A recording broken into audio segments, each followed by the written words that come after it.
Hello दोस्तों, मैं प्रदीप कुमार आपको अपनी क्लास में स्वागत करता हूं। मैं आपके लिए जीएस की स्पेशल क्लासेज लेके आया हूं, जिसमें आपको एक ऐसे टॉपिक से क्वेश्चंस दिए जाएंगे जो सबसे ज़्यादा वेटेज लेके आ रहा है, और जिसमें हम लोग पढ़ेंगे पहले चैप्टर वाइज भारतीय संविधान।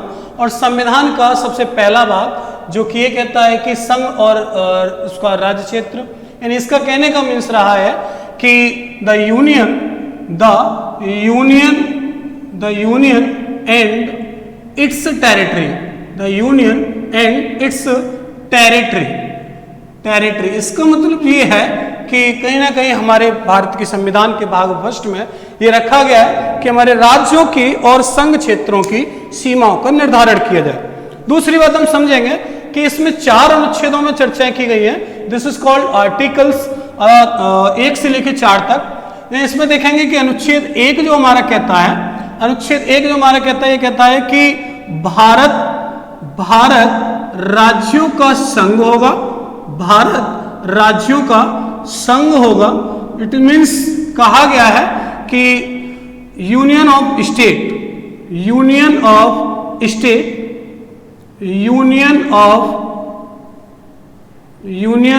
स्टेट। देन इसमें ये ध्यान रखना है कि भारतीय संविधान में ये बात स्पष्ट की गई है कि भारत के राज्यों के संघ की स्पष्ट अवधारणा ये रही है कि भारत राज्यों का संघ रहेगा, जिसमें हम लोग एक कंसेप्ट और देखेंगे। इसमें कहा गया है India that is Bharat shall be a union of state. यानी कहने का मतलब इसका यह है कि भारत राज्यों का क्या होगा, संघ होगा। और दूसरा कंसेप्ट ध्यान रखना कि भारतीय संविधान में इंडिया और भारत ये 2 शब्दों का प्रयोग किया गया है, अन्य किसी शब्द का प्रयोग कॉन्स्टिट्यूशनल नहीं होगा। दूसरा इसमें एक कंसेप्ट और है कि भारत के संविधान की अगर चर्चा करें अनुच्छेद 1 में, तो इसमें कहा गया है कि विनाशी राज्यों का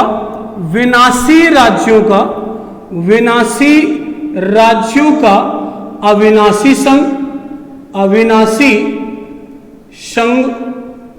इट मीन्स कहने का इसका अर्थ यह है कि ऐसे राज्य जिनका खंडन किया जा सके, ऐसे राज्य जो टूट सकते हो, उनका समूह होगा कौन, अविनाशी संघ, जिसका कोई खंड नहीं किया जा सकता। अर्थात भारत इस संघ को परिभाषित करता है। दूसरा कंसेप्ट समझिएगा कि जो संघ का अर्थ है, यहां इस संघ का अर्थ लिया गया है, यहां यूनियन है। क्या है, यहां यूनियन है। इट मीन्स यूनियन का मतलब यह है कि हमारा भारत एक यूनियन के कैटेगरी में आता है, जिसके अंतर्गत राज्यों को और जो हमारे देश की केंद्रीय है, तो उस केंद्र में राज्यों को इतनी स्वतंत्रता नहीं है कि वो कभी भी देश के प्रति किसी प्रकार से अलग होने की घोषणा कर सके, क्योंकि हमेशा जो राज्य और संघ होगा वो हमेशा एक मिलाप से काम कर सकेंगे। दूसरा एक और अर्थ इसका निकल के आता है, जिसको कहते हैं हम लोग फेडरल। जिसका अर्थ दूसरा है, इसको कहते हैं हम लोग फेडरल। इसका अर्थ है कि इसमें राज्यों को और देश को, यानी केंद्र को, दोनों को अलग स्वायत्ता मिली होती है, यानी स्वतंत्रता होती है। और ये कभी भी जब चाहे राज्य अपने आप को एक स्वतंत्र देश घोषित कर सकते हैं और देश को अलग कंडीशन से परिभाषित कर सकते हैं। इसीलिए हमारे संविधान फेडरल ना होके यूनियन है। लेकिन यहां की अगर बात करें तो ये यूएसए की एक व्यवस्था है, यानी कि संयुक्त राज्य अमेरिका की व्यवस्था है, जो कि फेडरल को स्पष्ट करती है। एक बात और समझेंगे कि जो संघ का शब्द है वो कनाडा के संविधान से लिया गया है। कहां से लिया गया है सर? कनाडा के संविधान से। तो बच्चों, आप ये देखा अपने पहला आर्टिकल कि कनाडा के संविधान से लिया गया संघ का शब्द, जिसको हमने अपने संविधान में सिर्फ यूनियन के नाम से परिभाषित किया है। तीसरा देखेंगे, इसमें दूसरा आर्टिकल ये कहता है कि भारत में नए राज्यों का प्रवेश, भारत में नए राज्यों का प्रवेश व उसकी स्थापना इसको स्पष्ट करता है, जिसमें भारत क्या करेगा, जिसमें भारत विधि द्वारा नए राज्य की स्थापना कर सकता है और उसका प्रवेश, यानी कि इसका अर्थ ये निकला कि वह क्षेत्र जो पहले से भारत का हिस्सा ना रहा हो, भारत क्षेत्र का हिस्सा ना रहा हो,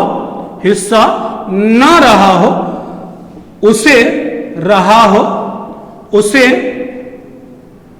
भारत में संविधान संशोधन द्वारा शामिल किया जा सकता है। जैसे हम लोग एक बात करें स्टेट की, तो स्टेट होगा हमारा सिक्किम एकमात्र ऐसा राज्य है जो पहले से भारत का हिस्सा नहीं था, क्योंकि सिक्किम में 1947 के समय एक वंश था जिसका नाम था चोग्याल वंश। इसलिए इस सिक्किम को इस वंश के आधार पर देखा जाता है और फिर बाद में यहां कुछ तानाशाही के आधार को देखते हुए सिक्किम ने मर्जर संधि के स्थान पर, यानी मर्जर संधि के द्वारा भारत में शामिल होने का काम किया, जिसे ध्यान रखना 35वें संविधान संशोधन 1974 के द्वारा शहर राज्य का दर्जा दिया गया। अगला पॉइंट देखेंगे, 36वें संविधान संशोधन द्वारा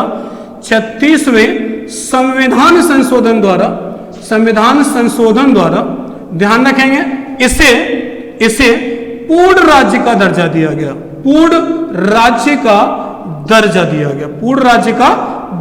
गया। ध्यान रखेंगे दोस्तों कि जो हमारा सिक्किम है वो एक ऐसा स्टेट रहा है जो कभी भी पहले, यानी कि जब से इसमें शामिल किया गया, इससे पहले कभी भारत का हिस्सा नहीं रहा। इसके बाद हम चर्चा करते हैं अनुच्छेद 3 पर। अनुच्छेद 3 क्या कहता है कि भारत में नए राज्यों का गठन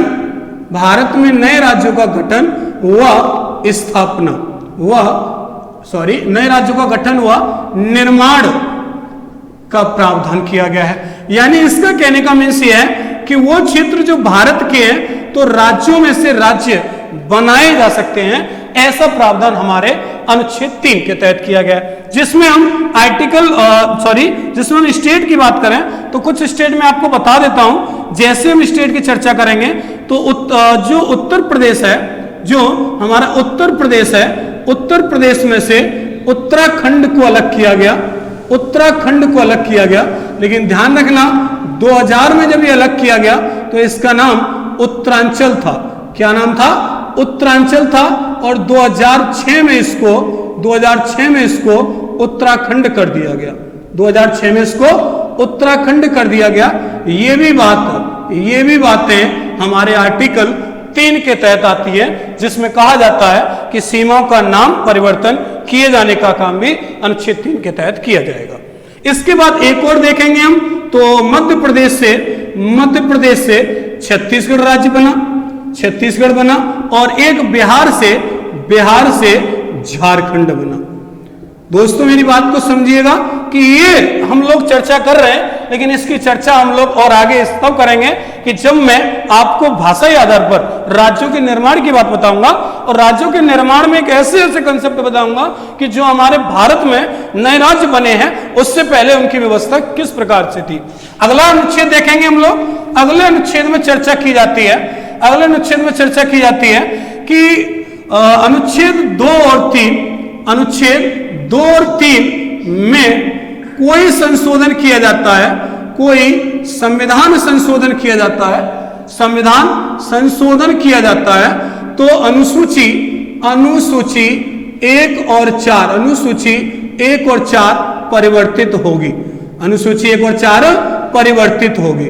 ध्यान रखिएगा, परिवर्तन का मात्र एकमात्र मतलब है कि अनुसूची 1 में कहा गया है राज्यों की संख्याओं का निर्धारण, अनुसूची 4 में कहा गया है, अनुसूची 4 में कहा गया है राज्यसभा में सीटों का आवंटन, राज्यसभा में सीटों का आवंटन। तो इस प्रकार से हम क्या करेंगे, इसमें 1 में परिवर्तन भी हो जाएगा जिसमें राज्य बढ़ेंगे, और अनुसूची 4 में देखें तो राज्यसभा सीटों में भी फर्क पड़ेगा।